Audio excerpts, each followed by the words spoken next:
Esteemed representatives of the Eorzean Alliance, on behalf of the Gallian Empire, I thank you for inviting me here today.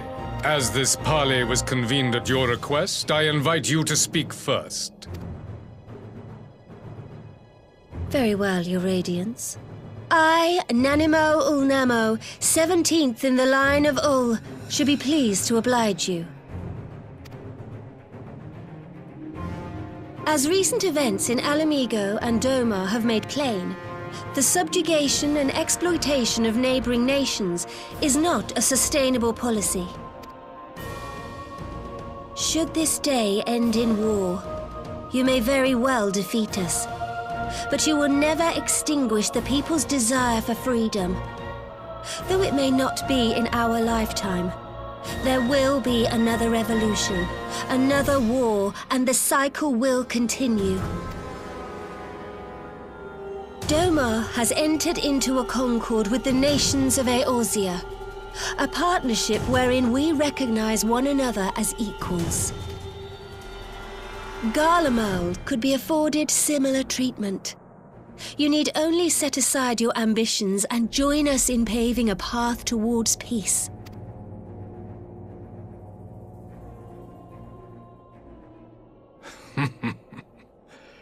You will not win me over with sophistry, Your Grace. As you know only too well, this alliance lacks the strength to keep the peace within its own borders.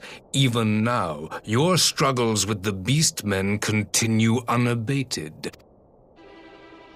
Divided, you sow this fertile soil with the seeds of your differences and reap naught but discord and chaos for your trouble.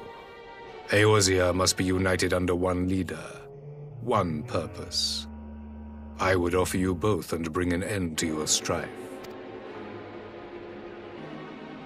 With all due respect, Your Radiance, the only thing that you offered the people of Alamigo was fear and hopelessness. The citizens of Doma can also attest to the meager arms of imperial rule. There is no purpose to be found in a life of oppression, each day more uncertain than the last. Our people are willing to die for their freedom. A great many already have, and countless more will, if we don't put an end to this madness here and now.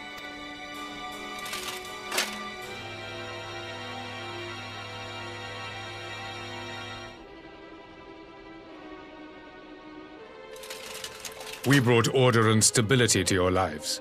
This madness and bloodshed is of your own making. You broke the peace, not Garlemald. Peace. Order. You kill our peoples, despoil our lands, take everything that is ours. And what? You expect us to lick the boot that grinds our faces into the dirt?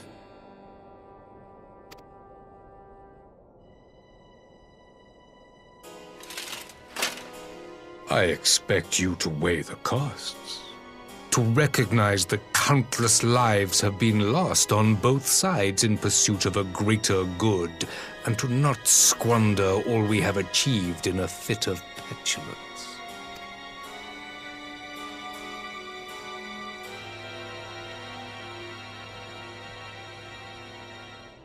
Your Radiance, I fear I can personally attest to the dangers of pursuing one's vision with such righteous fervor. For 1,000 years, the Holy See of Ishgard waged war with dragons. 1,000 years of sacrifice, of sorrow and hate, in which we bathed in the blood of friend and foe alike. Had it gone on any longer, we may well have drowned. Yet we have chosen to raise ourselves out of this bloody spiral, and have since made peace with our former enemy. So I understand. No doubt the dragons were more receptive to your overtures in the wake of their leader's demise.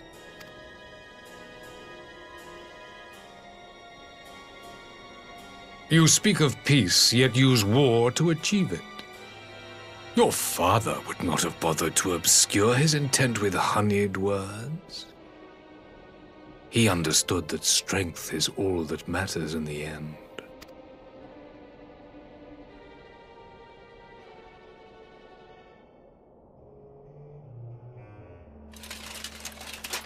Without his clarity of vision, I can but wonder what will become of Ishgard and her people. There was a time when Garlemald too lacked a leader of conviction. Weak and unable to wield magic, we were at the mercy of the strong from whom we sought refuge in the bitter cold of the north. Were it not for the discovery of ceruleum and the subsequent development of magitech, we might never have gained the power to take back that which was rightfully ours.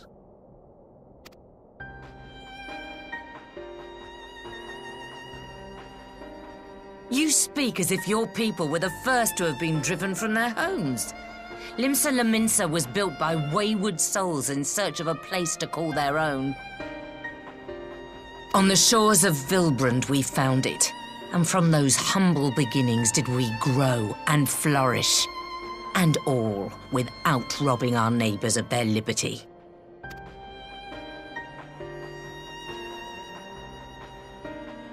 So saith the pirate. Am I to believe that you simply asked the kobolds to yield up their lands and that they were happy to oblige you? That you did not drive them out like rats in the hold of one of the many ships seized by your privateers?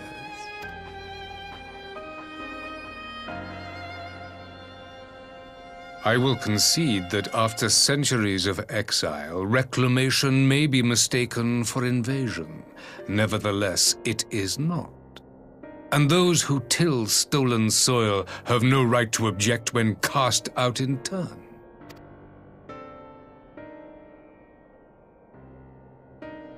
Your uncompromising nature rivals that of the Ixal. They too lament circumstances which they themselves perpetuate. Were they but to embrace peace, we would welcome them with open arms. Indeed, some few have done just that, and now receive of the 12's Wood's bounty. Would that your people might learn from their example.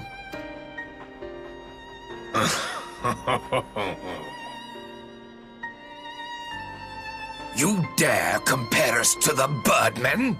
You who thought to invoke the 12 and threaten all of creation?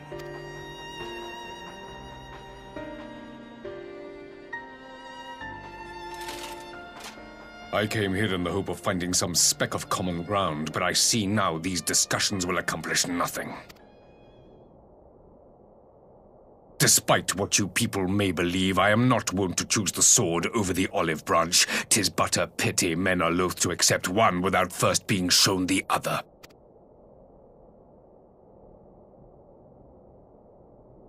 Wait, I beg you. This meeting was supposed to be a chance to find a way forward together, not to bemoan the missteps which brought us here. Please, if you truly consider violence a last resort, there must be a way we can come to an agreement.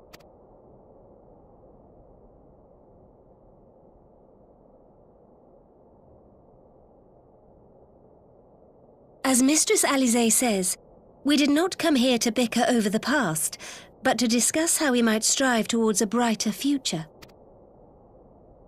Emperor Varys, may I suggest a short recess, that all present might compose themselves prior to beginning anew?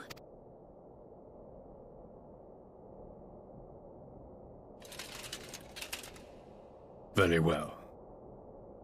I pray this intermission will suffice to move these talks in a more constructive direction.